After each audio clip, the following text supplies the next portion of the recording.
Welcome. I'd like to welcome everyone to the 11th Annual Literacy Leaders Awards, and I'm going to put on my glasses so I don't mess up that much. How's that? My name is Curtis Rogers. I'm the Communications Director here at the South Carolina State Library, and I am also the chair of the nominating committee for the Annual Literacy Leaders Awards. And I think I've been doing this, let's see, this is the 11th annual. Have I been doing it 11 years? Okay. I like it when it's easy, to figure out what we're doing. One very important announcement. If you have one of these things, it has a little switch on it. Go ahead at this time and set your phone to vibrate. Or if you have a, Samsung or Android, you have to do something else to it. So I don't know how to do that.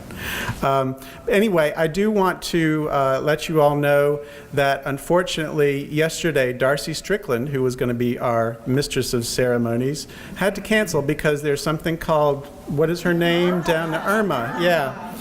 So I have been asked to host tonight, so it will go very fast. I only have 10 talking points, and I'm already done with 3. So, okay. She's not on the agenda, but I do want to introduce someone. She's the director of the South Carolina State Library, Lisa Aiken. She's going to run up and do a few quick words. So she did actually run. Thank you all for being here. We're so happy to have you at the State Library. Please make yourself at home and ask one of us if you have any questions, and we're happy to direct you. I actually want to take just a moment to thank Kim Jeffcoat. Please come up here. I don't know how many of you know, but Kim has a new job that she's starting in a week, and so I just wanted to thank you for what you've done for the children in South Carolina and for our partnership with you. Your warmth and intelligence have just been incredible to work with. So thank you very much for your service. Please call on us for anything that you need. Here's some South Carolina State Library swag. Okay, good. And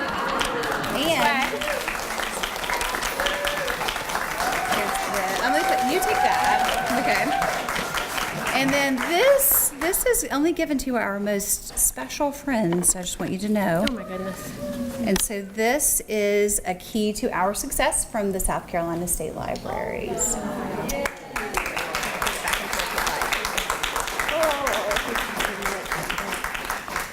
Let me know if you run out of swag. We have more. All right. Okay. Thank you. All right. Enjoy your night. And then Kim was also going to make a speech, no. Just no. Before the tears come, we have to try to make it light. Okay, so today, in case you didn't know, if you weren't aware, is International Literacy Day. What we've tried to do the last few years is actually schedule this event on this International Literacy Day.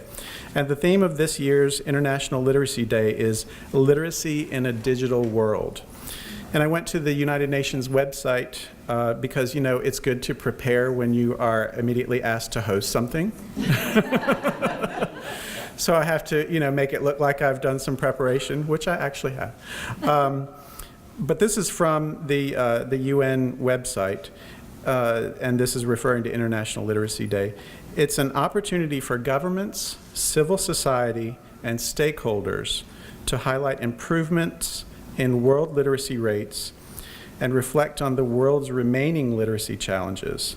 The issue of literacy is a key component of the United Nations Sustainable Development Goals and the United Nations 2030 Agenda for Sustainable Development.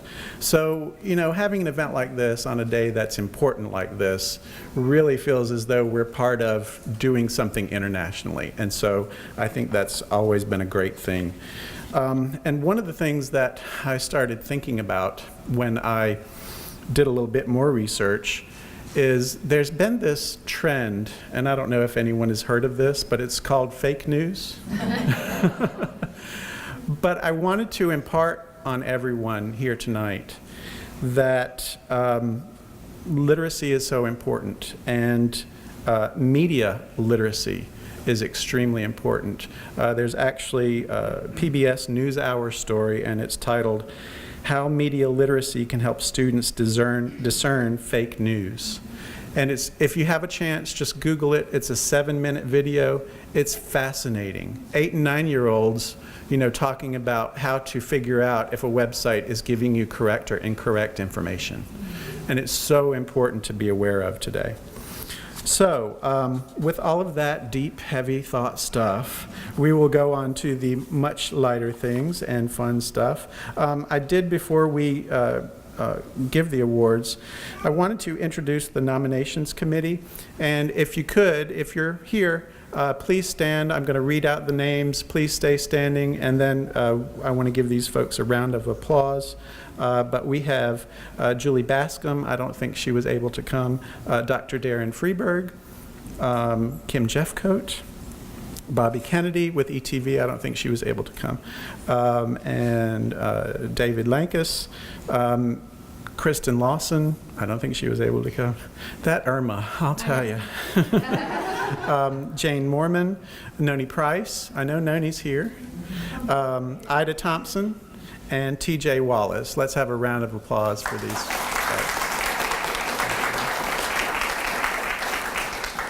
And I also wanted to ask, do we have any, I know we have one who I've seen, do we have any previous all awards recipients in the room?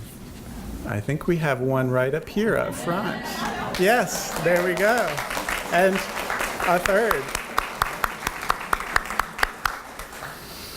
Okay, I also wanted to mention that during the awards, if you're receiving an award and when you come up to receive your award, please stay up here so that our wonderful photographer can get your picture taken with your award. And we'll also be doing a group shot at the end. So after you get your award, you're so excited, don't run and leave the building. You have to stay for a group photo, okay? Okay, so with that, I'm going to turn it over to Ida Thompson, who is going to be introducing the first all award recipient, and that's ITology. So please join me in welcoming Ida. Thank you, Curtis, and good evening, everybody. It is so exciting to be here where we're dry and safe and warm and all gassed up and bottled watered up and all those good things. This is such a special, special opportunity, and I'm always so honored to be a part of it. And today is no exception. The theme that Curtis just talked about for this year's International Literacy Day is the perfect segue to introduce this first group who we're honoring today, ITology. There is no question that today the technical and digital literacies that our students must have is absolutely critical. It's their pathway to the 21st century skills that they need so that they can be successful and then contribute in positive ways to their communities. As a former educator and director of instructional technology services, I've seen firsthand the difference that good technology applications, resources, and instruction can make in the lives not only of students, but their teachers and their families as well. And it is our great opportunity today to honor ITology. Let me just tell you a little bit about this group.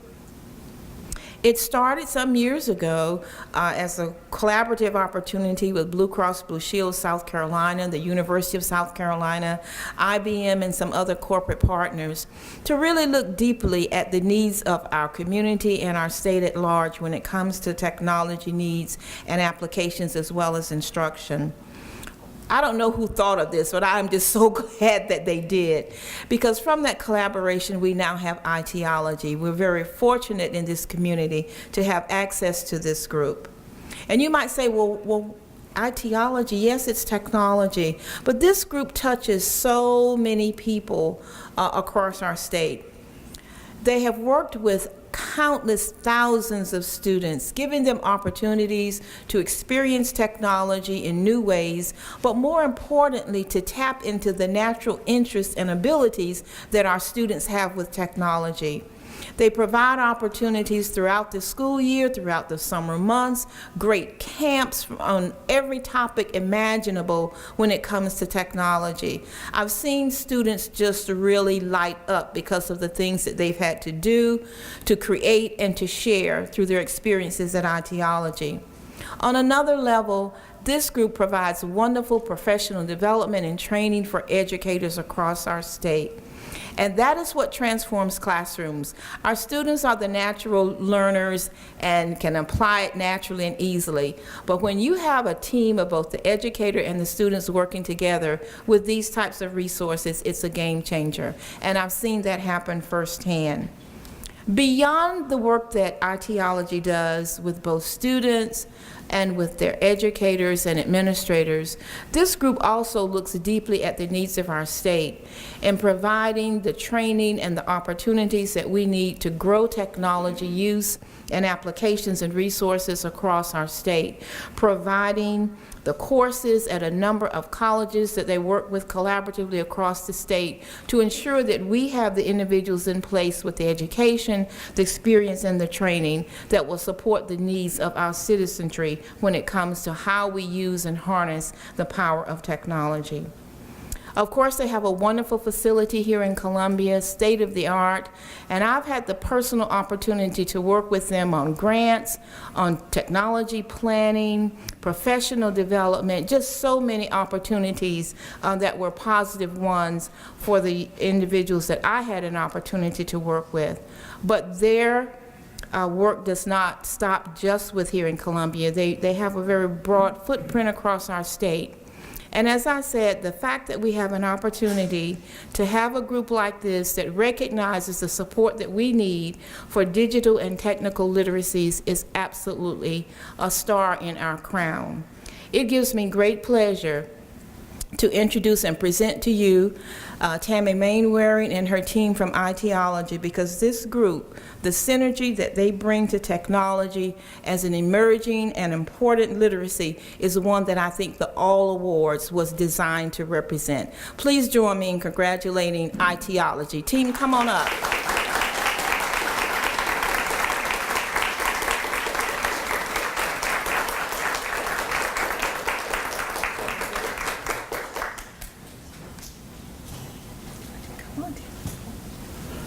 Congratulations. Congratulations. Okay, you want to get, how do you want to do this? Over here? Okay. Put you kind of in the middle. There you go. Tammy, you want to get in the middle? Do you want to get them with the background?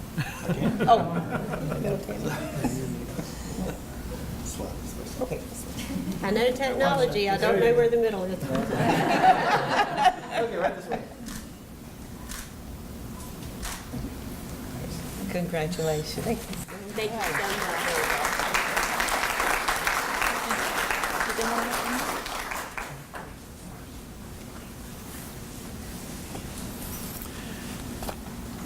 I like how Ida took what I said and worked it right into that, because we did not plan that at all. It just worked out. I love it when things just work out. Next, we have presenter T.J. Wallace, who is going to introduce and talk about the Greenville Wordsmith. So please join me in welcoming T.J.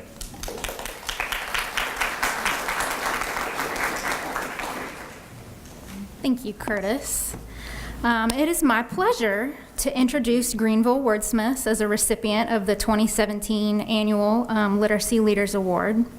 I first became aware of Greenville Wordsmiths when they applied in November 2015 for one of my organization's, South Carolina Humanities, brand new fast track literary grants to support their Saturday Writing Club program. In the Saturday Writing Club, children from the upstate meet twice monthly with volunteer writers, artists, and educators to engage in creative writing. At the end of the 6-month program, a book of student writing is published and launched at a public program open to the community. So from the very beginning, I was intrigued by the program. I thought it sounded really fun and interesting, but I became really invested in it after receiving a copy of the published book, which I brought. Yes, I have a show and tell. wonders no one has seen before. We have some wonderful comments on the back. I haven't seen anything this marvelous since George decided to try on a powdered wig, Martha Washington. My favorite parts are the Joe the Pig stories, Joe the Pig. So it's so charming. It's so full of joy and creativity and zest for writing. I laughed. I cried a little. Truthfully, I was extremely moved by something Adrienne said in the introduction to the book. Adrienne Burris is the director of Greenville Wordsmith. She said that one parent described Saturday Writing Club as life-changing for her and her son, who had previously refused to complete any writing assignment in school or at home.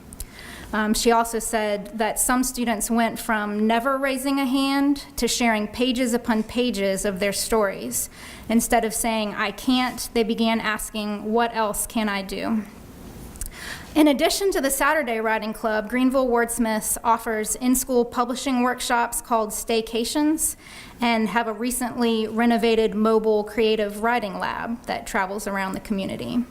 They have published over 1,000 children in Greenville County since their programming started in January of 2016.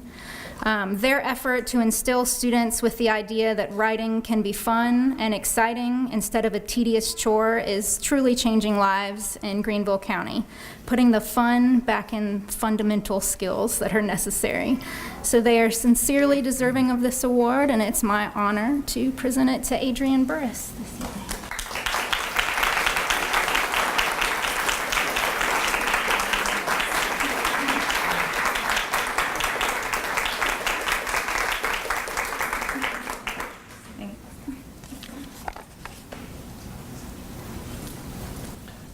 See, I told you, Darcy's not here, so we're moving right through the... And our last all awards is going to be presented by Dr. Darren Freeberg, and this is for the Scholastic Soccer Program. So please join me in welcoming Dr. Freeberg. Good evening. This is a fun night. It's an important night. And I'm glad that we have it coincide with the day that celebrates and reminds us of the importance of what we are all doing. We're all here because we care that people can access and use information to make decisions, to become powerful in ways that they couldn't before. And I can think of few areas where information is more important than in those related to health, education, and dealing with incredible change. Several groups are immediately at a distinct disadvantage when it comes to these areas, and we know that. And this includes refugees, and especially now I think we all can distinctly understand this. And Colombia has, I don't know if many people know this, I didn't know this, over 200 refugee families from Southeast Asia, Africa, and the Middle East. So I was really excited when I heard about the work being done by Dr. Rajiv Bice, Kyle Hilsman, Gavin Trong, Krista, at the Scholastic Soccer Program. The Scholastic Soccer Program is under the larger umbrella of the Carolina Survivors Clinic. This clinic was founded in 2016 by Dr. Bice to provide comprehensive care for refugees in the Columbia area, with an emphasis on caring for survivors of torture. These survivors often experience trauma, anxiety, and depression, and the clinic addresses the physical and mental health care needs of these individuals. And the Scholastic Soccer Program works with refugee youth who face language barriers and cultural challenges, and as a result, low retention rates in schools. The program uses soccer as sort of a hook to keep these kids engaged in academics and get them into college. What they learn about these kids by interacting with them on, I guess, what is called a pitch. I don't play soccer. I think that's where they play. But what they learn about them by interacting with them in this way is used to tailor these programs uniquely suited to help these kids succeed. This is truly a holistic approach to literacy, focusing on physical and mental health, getting groups of people with similar experiences together to create their own meaning and solutions to living in a brand new place. and using proven educational methods to help these kids not just survive, but thrive. So I'm honored to introduce to you Dr. Bice, Gavin, and Krista to you, and present them with a Literacy Leaders Award.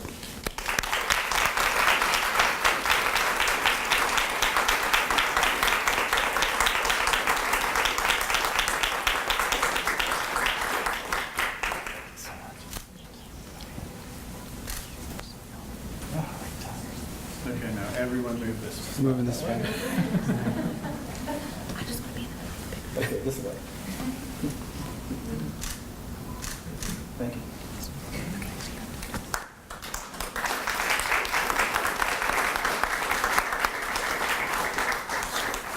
Okay, and now we will welcome back to the podium lectern. What's it called? Lectern podium? Okay. Please join me in welcoming Kim Jeffcoat, who is going to be introducing the Peggy Parrish Prize. Good evening. The All Awards have been around for 11 years, but this is only the 4th year that we've been giving out Peggy Parrish prizes. And I was approached by Herman Parrish about 5 years ago, and he introduced himself to me, and he said, "My name is Herman Parrish, and my aunt was Peggy Parrish, and she wrote a little children's book called Amelia Bedelia," to which I fell on the floor with joy that I was talking to him on the telephone. But he and his family wanted to honor their aunt. She grew up in South Carolina, and they wanted to honor her legacy, so they created this prize. And they said that Peggy's experience taught everyone that there is a tiny window of time when a child is most receptive to reading. Peggy believed that if good books and encouragement are given at the right time, any child would become a lifelong reader. When books or inspiration are lacking or given too late, reading can become a lifelong struggle. So these prizes honor individuals who have made a personal impact that increases child literacy in South Carolina. They were very adamant that they wanted to recognize 2 specific types of individuals. The first is a public librarian, and the second is to be awarded to a public school educator, which could include anyone employed by a public school. So the Parrish family reaches out to me every year, and they send beautiful certificates, and each recipient will receive from the Parrish family a $500 prize.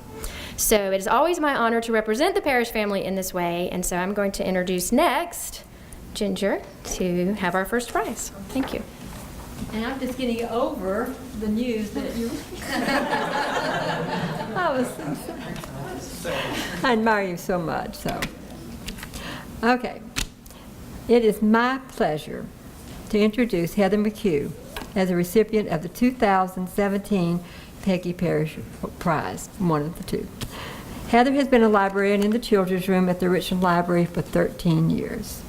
She has accomplished much in those years, and now it is my responsibility, and I do take it very seriously, to give you at least a hint of what it is like to see her work and to be in her presence, for she is a remarkable woman who has made and continues to make a difference in her community. It is easy for me to say that I am in awe of Miss Heather. In 2015, Heather was named a mover and shaker by Library Journal. Last year, she was named as Outstanding Librarian of the Year by the South Carolina Library Association. She and her colleagues received, a few years ago, a $78,500 grant that lasted an entire year, that was for financial literacy, that focused on the low-income families. She has worked closely with Richland County First Steps Board by arranging workshops for child care center teachers, parents, and children. She has been surrounded by babies and toddlers in all the many storytime sessions in the children's room. And I could say there are other people in this room who are part of that room, and I'd like for all of you who are worked in the children's room or have worked or are currently working in the children's room. So come on, Miss Sherry. Yeah. And there are others, many. Come on. See, there.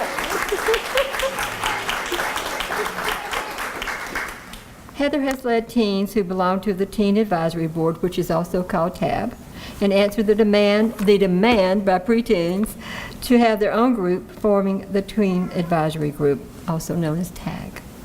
These young men, and this is where I would like to pause a little bit to tell you a story about Augusta Baker. Augusta Baker There is an endowed chair in honor of her at the university. She was the storyteller in residence for many years, representing the university, and she was the coordinator of children's services at the New York Public Library.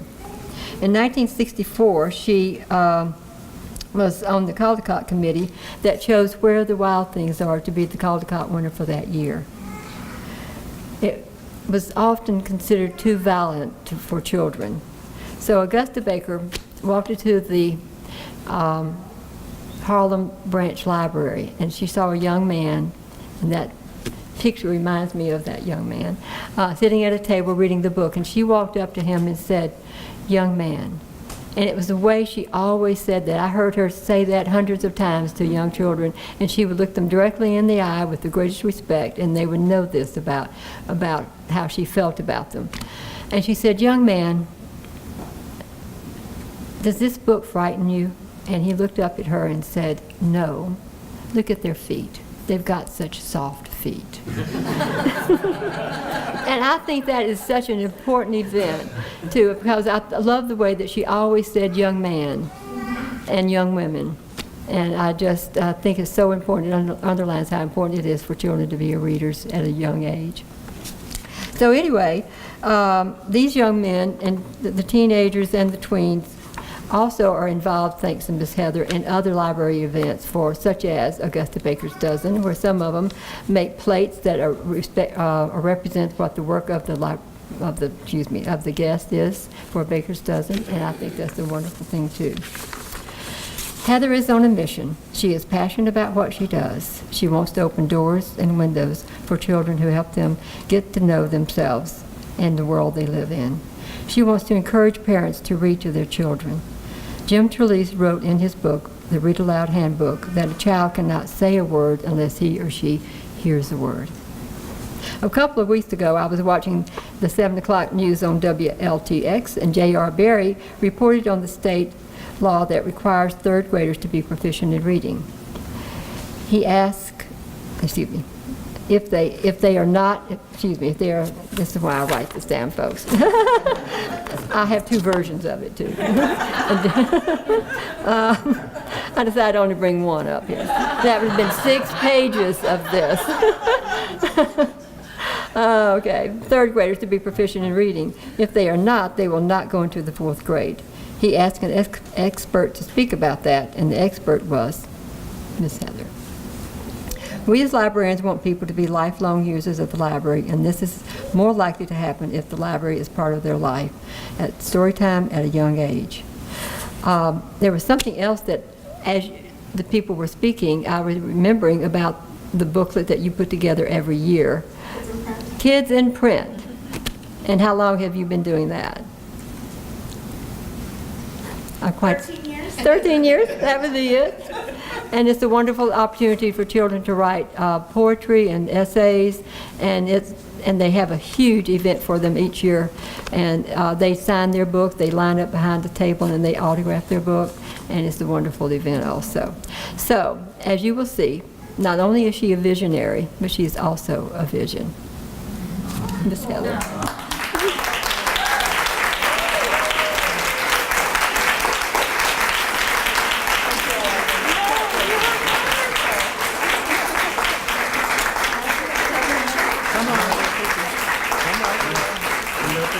Yes, this is your Peggy Parrish. There you are, girl. One more. Thank you. Can I say one other thing? I want to say that when she's not working in the library, she is also, it's either acting in, writing, or directing a play. Mr. Jerry McLeod.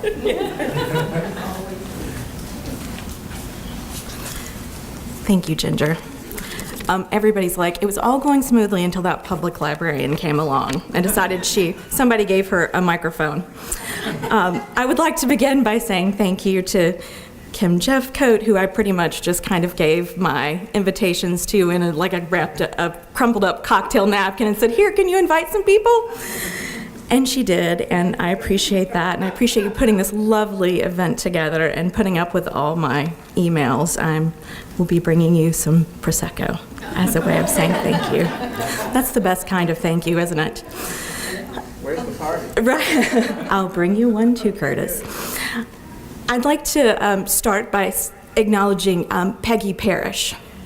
So when I was a child, I somehow missed Amelia Bedelia or don't have that memory imprinted on me. But what I do remember is Bill and Liza and Jed and their incredible adventures. They had these awesome grandparents that would basically wake them up and let them just ride their bicycles all over the island and solve mysteries and then bake them pies for dinner. I don't know where these grandparents were, but I was like, that must be a nice life. But that was how I transitioned from reading picture books to chapter books. And I don't even know if we called them chapter books then. But Bill and Liza and Jed were my friends. And through extension, I didn't know it, but Peggy Parrish was my friend. So I'm deeply honored to have this award and to be here today. And I just want to say that if you want to make a difference in this world, surround yourself with good books and good people. They're pretty much the same thing. Good books and good people wrap you in mercy. They provide you with a saving grace you didn't know you needed sometimes. And I'm very lucky that libraries and people have been very good to me. And a few of them are here tonight, so bear with me just a moment, and I will say thank you to them, including Miss Ginger. For anybody here from the library school, please raise your hand. I'm going to talk about, yes, please. So in all your future, campaigns to get people to attend library school, you should mention health insurance, because that's why I became a librarian. My very first job. Change the world and health insurance. Very important. Just maybe in small letters down there, Sarah. Just change the world, health insurance. So, I started in a little place called Chesney, South Carolina, as part of the Spartanburg County Public Library System. And I was very fortunate to have some great people that I worked with there, Mike Siegel, Jack Underwood, Lynn Tollison, and they gave me 3 important things. I remember one day, and you have to just know, think of the smallest town you can, and that's Chesney. And we were a library in a strip mall. We would have people come in and say, "Where are your shoes?" And I would say, "They're next door at the Family Dollar." "But could I interest you in a book?" So I tried to make that place as beautiful as I could as a library in a strip mall. And so I spent a lot of time on these old-fashioned bulletin boards. And I remember in my first year of libraries, my boss came up to me and I said, "What do you think? Isn't this great?" And he goes, "That's really great. But I think you have more to offer the world than a bulletin board." That stuck with me. And I started thinking about, what do I have to offer? And then Jack came along, and I had lots of opportunities, and Jack empowered me. Every time I said, "Hey, Jack, I've got this opportunity to go out and do this," he'd say, "Go for it." I'd say, "What about go for it?" He empowered me. I was a very stupid, all my 20s, very dumb. Very dumb. I made a lot of mistakes. And he weathered that and was kind to me and didn't let those mistakes become career killers for me. He was really nurturing to me, and I really appreciate it. And I have to tell you, I want to say a thank you to the people of Chesney, because my very first year there, if any of you have ever worked in anywhere rural, it's a very different experience. For a year, I would be at the counter and somebody would walk up and I'd say, "Hi, how are you? Can I help you?" And they'd go, "Where's Mike? Is Lynn here?" And for a year, I couldn't help anybody because I wasn't from around there and they didn't have a connection to me. But I stuck around and I stuck around, and finally they got it. I was there. Thank you to them, those wonderful, stubborn people, for teaching me that it's all about connection. It really, really is. And then I came to Columbia, and I came to this wonderful library school who really broadened my vision of what libraries could be. They gave me a real global perspective, and they also let me know people like Heather Moorfield-Lang and Clayton Copeland. They keep inviting me back and letting me impact future librarians, so thank you for that. And thank you for all my professors who really nurtured me, kicked me in the rear when I needed it, and made me the librarian that I am. Not only did I come to library school to get a degree, I got a family. McHughes, can you wave your hands? So we have this thing at work. We have a yearly raffle, and I just consider it my donation to the staff association. And so I always give them, it's about $50. I'm always like, here's my donation, because I know I'm not gonna win. I never win. Like, you can always, if it was me and you would win, I promise. I mean, it's a solid bet, I am not winning. But what I figured out is I won the lottery when I got this family. I won the lottery of in-laws. The McHugh, and I probably don't have to really introduce them, because as I found out when I moved here, everybody knows the McHughes. Not a person doesn't know them, so, and that's because they're really incredible people, and I'm so very lucky that they let me tag along. One of the things I want to say is, if you want to change the world, surround yourself with people who want to do the same, and they work tirelessly to do amazing things, and they care about people, and they look out for people, and it doesn't matter whether they know you or not. If they see you on the side of the road, they're going to stop and help you out. That's just the kind of people they are. And Julie's going to make you a casserole. It's going to be tremendous, and they make tremendous children.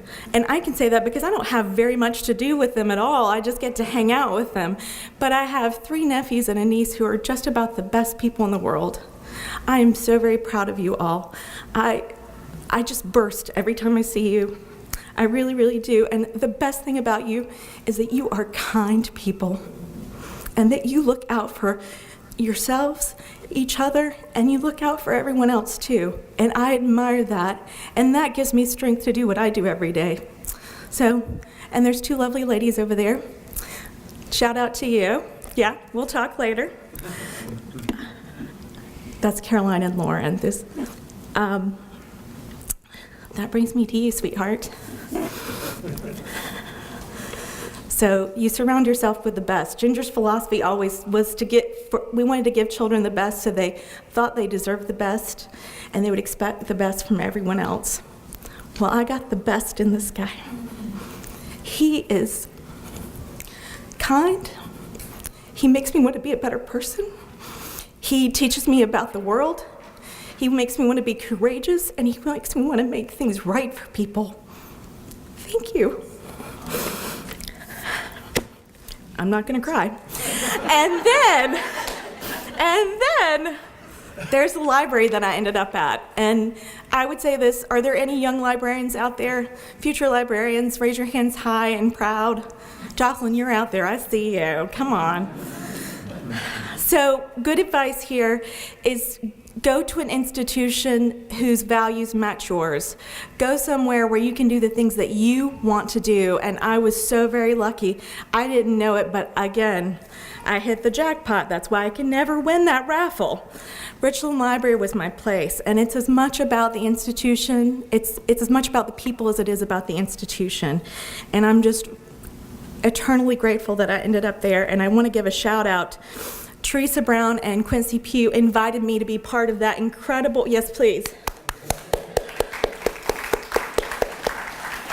that incredible grant that we got from FENRA, and I'm the girl in 6th grade who thought it would be hilarious to spend all her money at the Carowinds field trip on 4 invisible dogs. It was really funny for like 2 minutes, and then I was like, I don't have any money, what am I gonna do?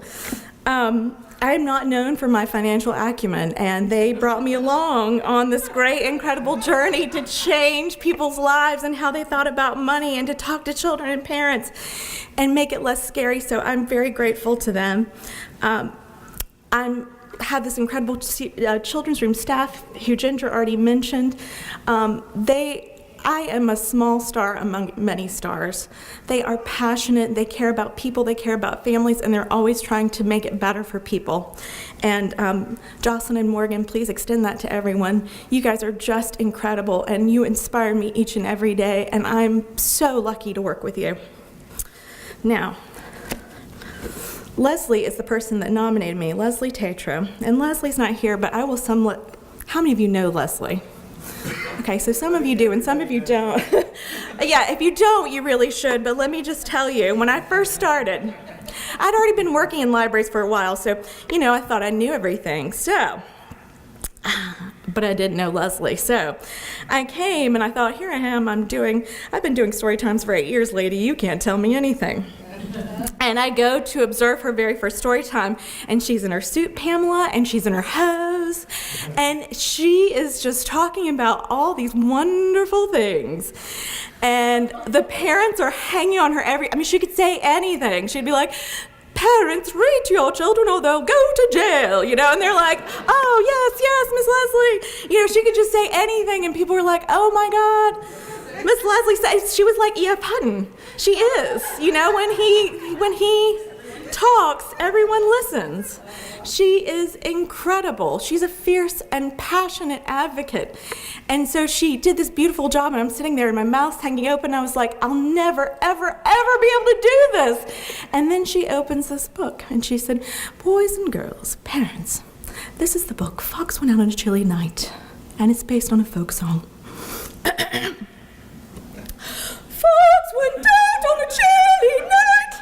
And I thought, well, it's a good thing that I have a relationship with this temporary agency. I'm sure they have a job for me waiting right now, because I can't do that. There's no one like Miss Leslie, and once you meet her, you'll never forget her, and she truly is my mentor. She is a rare avis, just like Miss Ginger and Miss Sherry. Miss Ginger, who taught me to bring the best for children, because we can. If we give them the best, they will always expect the best from themselves and everyone around them. Miss Ginger taught me to dream big. You know how I know that? Try walking down the street one day, having a van thrown open, and they said, get in. We're going to Rockaways to get Neil deGrasse Tyson a cheeseburger. I jump in, they slam the door shut, and there's Neil deGrasse Tyson, who has just spoken with us. And of course I was like, I don't care where you're taking me, I'll go wherever. So it was her dream to bring him here, to share his enthusiasm, his knowledge, his all-around charisma with the children of Richland County, and she did that, and I can't thank you enough, and Ida did as well. So it was awesome, and something that I'll never forget, but you inspire me always to dream and to not think that it's not possible, to always think that you can do it, even bring Neil deGrasse Tyson to Columbia, South Carolina. And Sherry Williams, who is sitting back there going, oh no, she's going to talk about me next. Sherry is the person you always want on your side. She is a faithful compass, always pointing north. And no matter how many times I opened up my van door and said, Miss Sherry, get in, we've got to go read to some First Steps parents or whatever, she always went along with it. She was always happy to go and make a difference, and wherever it was, whatever we were doing, and she cares so deeply about the children and families of Richland County, and we are luckier for it. So, here's what I would say in closing. Share books with your children, share books with each other. There's nothing that will make your marriage stronger than listening to a book all the way to the beach. Stories imprint us deeply. It makes a connection. Let children read what they want, whatever it is. I hate candy fairies. They're awful, but I can dance to that. They're really, really awful, but you just have to be patient because they're going to give way to things like Bridge to Terabithia and other things. So Neil Gaiman and the one and only Ivan, you just have to be patient. Trust children to tell you what they're ready for. When I was here before with Leslie Tatro, she won the first Peggy Parrish Award. Of course she did. we were talking about all the people here, and by the way, I'm noting all the winners of the Literacy Leaders, and I'll be contacting you later to talk about your awesome programs, because you inspire me as well. Please know that, how much you truly, truly inspire me. We are in hard times right now. There is a lot going on, and it's easy to feel defeated, and it's easy to feel like what you're doing doesn't matter. But look to your right, and look to your left, and know that these are your people you're shoulder to shoulder with. These are your comrades in arms. We are the people going forward and making a difference in literacy. Thank you.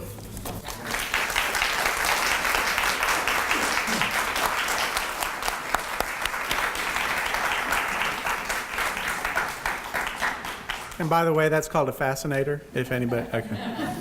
Congratulations. And our second Peggy Parrish Prize is going to be introduced by Christine Shellack. So please join me in welcoming Christine.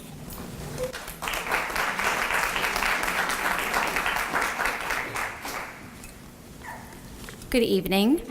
For those of you who do not know me, my name is Christine Shellack, and I have this fabulous job where I get to travel around the state and go to different elementary schools, which means I get to interact with a lot of school librarians. And one school librarian stood out with me. Susan Morris, who will be accepting the other Peggy Parrish Award, is the school media specialist at St. Matthew's K-8 school in Calhoun County. If anyone does not know, Calhoun County only has 2 elementary schools. So Mrs. Morris takes care of a lot of children. Mrs. Morris is a lover of books, a lover of gamecocks, and clothes, which, if you know me, that is kind of a high priority. She's even got me to purchase a pair of pants from her cabbie line. Yes, this is a shameless plug. So CRE brought us together, and I will always be grateful that that did happen. Susan has her master's in early childhood education and was a teacher for 6 years. She then went back to school and received her MLIS. She works with her community. She works with the community's library. She builds great partnerships. She also believes in giving back to that community by offering family nights at her school. She has buy one, get one free book fairs at the school. She is always welcoming CRE whenever I call or email her. I know that she is someone I can always count on. Susan has a dream of one day writing a children's book, and I just happen to know someone who publishes children's books. So it is my honor to have Susan Morris come up and receive her Peggy Parrish Prize.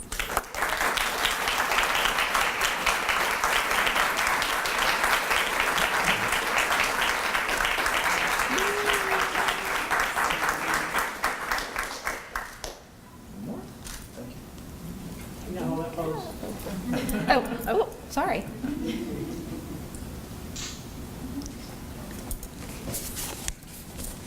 Well, it is truly an honor to get this, and I will have to say when Christine and Kim emailed me and told me over the summer, I was just taken back because, and I look at Peggy Parrish and my first memories, my journey with literacy actually began with my mom taking me to the library. I grew up in the upstate, and she introduced me to Amelia Bedelia, and we all love Amelia Bedelia, and honestly, I remember sitting with her and reading Amelia Bedelia, so this is really special. I lost her to cancer years ago, and so she would be really excited about this because she really did introduce me. But my journey with literacy and inspiring children to read actually it started there, and I remember going to the library as a child and getting boxcar children, and I'm telling my age, but they're still loved books. And then I went into early childhood, and every time I would take my class to the library, I just thought, I've just got to get into the library. That is just where my heart is. And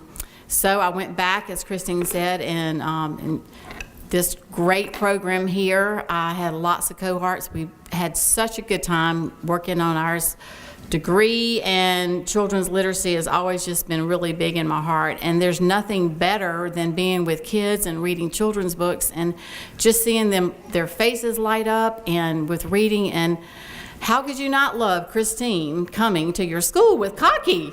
So that journey started, and we have just had the best time. So I just appreciate the opportunity. The kids, they even came last week, and one of the kids said, "Ms. Morris, this is the best day ever."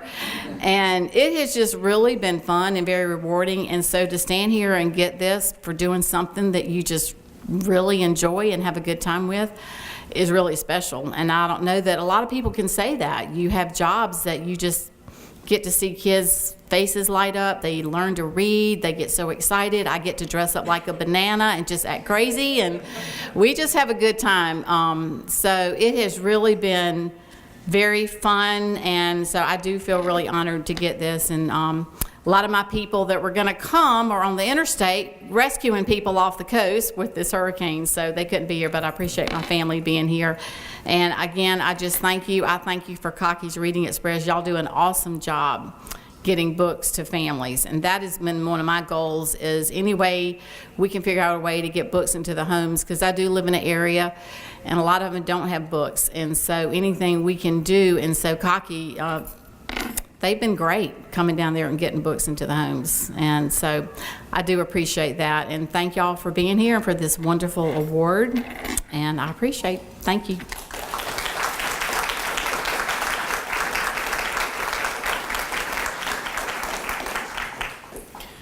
And now we have another person on the agenda.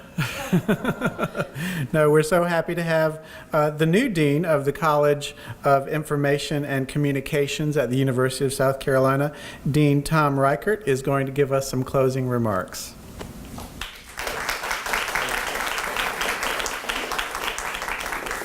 Great, so I get to be what stands between you and adjournment tonight, so that's always nice. What a wonderful evening, and I love the turnout that we have tonight, which shows such a commitment to childhood literacy. I want to thank Curtis for stepping in and being MC tonight.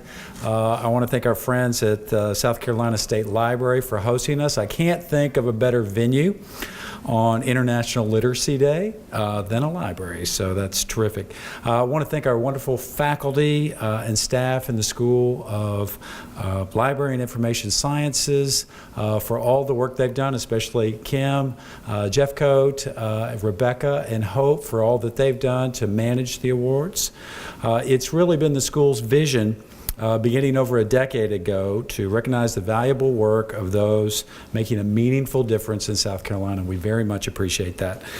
And tonight I was just reminded that there's a prevailing belief among our leaders that business investment is the holy grail. If we can produce tax cuts for business, if we can invest in business development, infrastructure, transportation, and trade, all will be good. And it can be for a while. It's my humble opinion that education is one of the strongest investments a community can make because it yields a long-term and robust return on investment. If you fail to invest in literacy and education, you ultimately limit a community's ability to adapt and be resilient when that business cycle inevitably swings south, which it always does. So all of us thank our award winners for their investment in helping individuals and communities grow in meaningful and sustainable ways. We applaud your innovation, your creativity, your service, and your overall commitment to literacy. At the end of the day, all of us want to know that we made a difference. You are, and we show our sincere appreciation for your good work. So keep up the good fight. The college and the school are here to offer our assistance throughout the year. At the very least, we look forward to seeing you at International Literacy Day 2018. So have a good weekend, stay dry, and stay safe. So thank you so much for coming tonight. Thank you.